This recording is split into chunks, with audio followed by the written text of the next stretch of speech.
All right, let's just dive right in. For the longest time, building software was, pretty straightforward. You wrote the code, you set the rules, and the software did exactly what you told it to. But that whole world has been flipped on its head.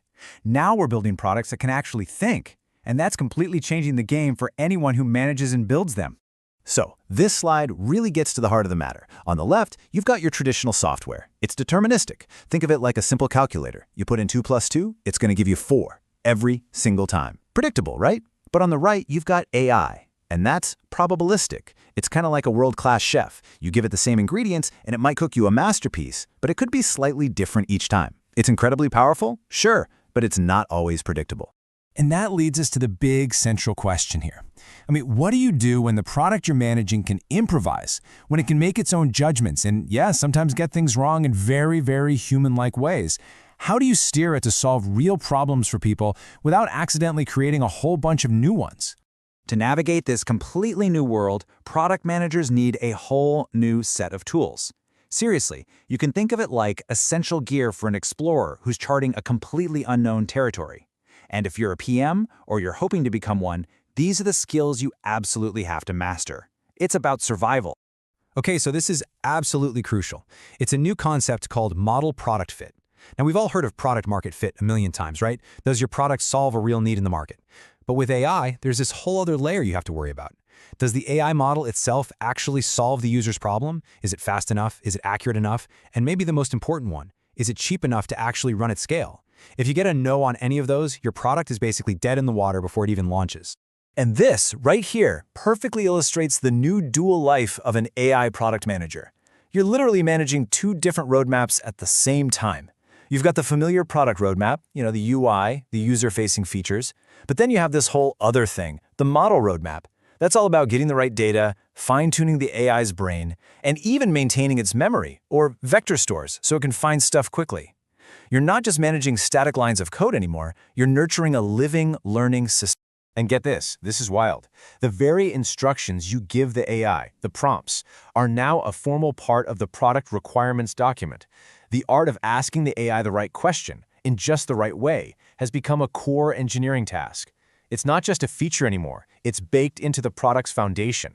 So, with all this uncertainty floating around, it's pretty obvious that the old ways of building software just don't cut it anymore. Teams have been forced to basically invent entirely new playbooks to handle the experimental and frankly unpredictable nature of AI development.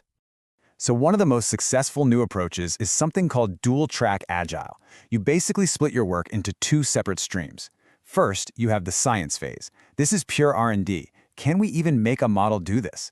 It's like building a tiny prototype of a new engine just to see if it starts. Only if that science experiment works do you move on to the engineering phase, where you build the actual car around that engine. And this is a huge deal, because it stops teams from wasting months building a beautiful product around an AI that just can't do the job. Even the definition of done has totally changed. It's not a simple checkbox anymore. Instead, AI PMs use thresholds. The product is only considered done when the model hits very specific performance targets. That 95% accuracy, that could be the difference between a feature being helpful or being infuriating. That response time under 800 milliseconds, that's what keeps the whole experience from feeling slow and clunky. It's all about being good enough across a bunch of different critical measures, not about being perfect. Now let's look at how this works in the real world.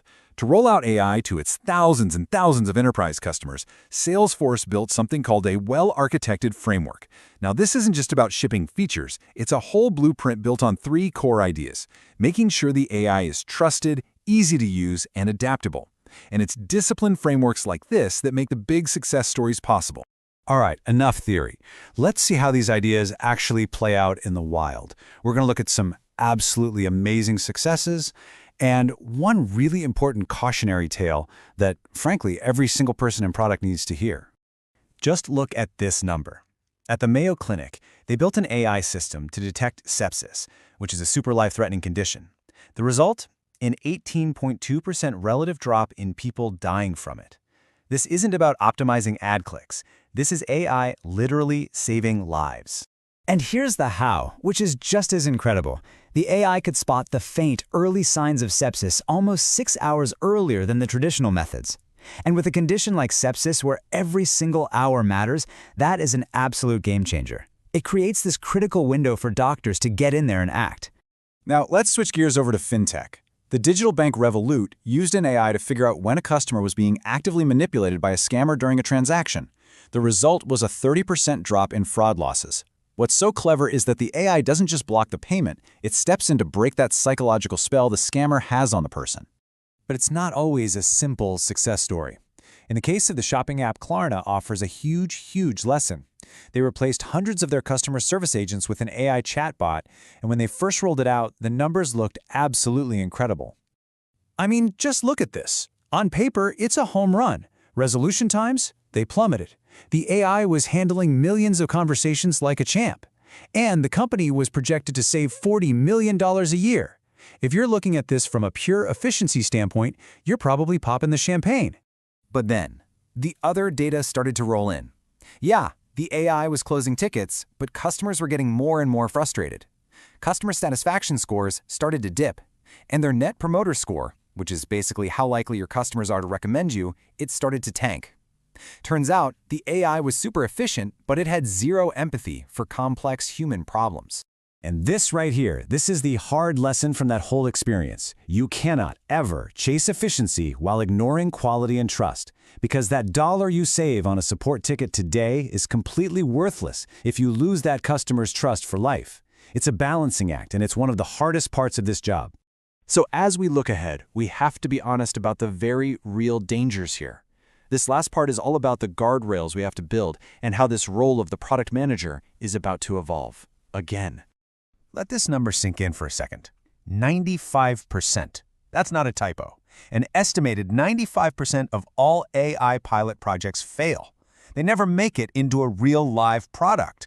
The gap between a cool demo and a reliable product you can ship is a giant chasm. And most projects, well, they fall right in.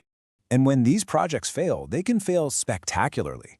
I mean, can you imagine getting a build from your AI provider that's bigger than what your company makes in an entire year? This actually happened. A tiny bug sent an AI agent into an infinite loop, and it just started racking up costs at an absolutely terrifying rate. So how do you stop that from happening? Well, PMs now have to be experts in cost control.